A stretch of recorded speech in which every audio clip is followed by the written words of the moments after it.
ស្ដីអ្នកទាំងអស់គ្នាយើងបានបញ្ចប់ជាមួយគ្នាអស់ពីរឿងហើយណាចឹងថ្ងៃនេះក្នុងវីដេអូមួយនេះខ្ញុំនឹងបន្តចូលទៅរឿងទី3របស់យើងណាគឺ Younde goes to the town. Okay, hello everyone. We have finished 2 stories already. Right now, in this video, I will move to Unit 3. Younde goes to the town. And this is the part 1 of this story. Okay, let's start together.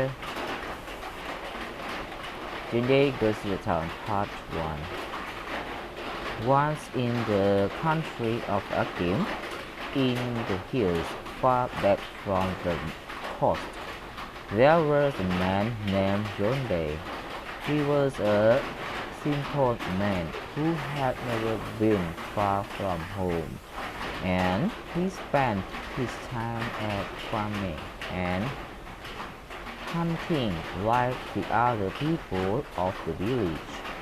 He had often heard talk about the big town of Accra by the ocean and all the wonderful things to be found there, but he had never seen it. He had never been farther from his village than the river. But one day, Younde had to go to Accra. He put on his best clothes and took his knife and put it in his belt. He wrapped some food in a cloth and put it on his head and started out. He walked for many days and the road was hot and dusty. After a while, he was out of his own country, and people didn't speak Akim, which was his language anymore. He came closer and closer to Accra. There were many people and donkeys on the way, all going to town or coming back from town. More people than he had ever seen on the road before. Then he saw a great herd of cows grazing by the edge of the road. He had never seen so many cows in his life. He stopped and looked at them in wonder. He saw a little boy herding the cows, and he went up to him and said, "Who is the owner of all these cattle?" But the boy didn't understand Younde, because Younde spoke Akim, while in Accra they spoke the Ga language, and he replied, "Minu," which meant "I don't understand." Minu, what a rich man he must be to own so many cows, Younde said. He continued on his way into the town. He was very impressed with everything he saw. He came to a large building and stopped to look at it. It was made of stone, and it was very hard. He shook his head.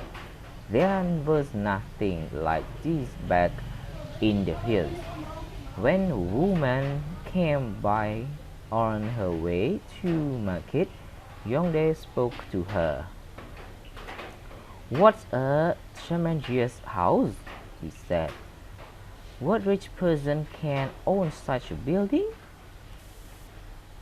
But the woman didn't know what Younde was saying, because he talked Akim and she knew only Ga. So she replied to him, "Minu." Minu? That's the man again. Younde was overcome. No one back in Akim had ever been so wealthy as Minu. As he went farther and farther into the town, he kept seeing more wonders.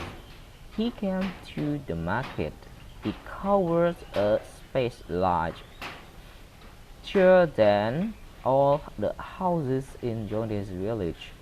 He walked through the center of it, and he saw the woman selling things that were rare in his village, like iron pots and iron spoons. Where do all these things come from? Younge asked a little girl. She smiled at him. Minu, she replied. Younge was silent. Everything was Minu. Minu was everywhere. Okay, this is the end of our part 1 of Younde goes to the town. And the third story of our course.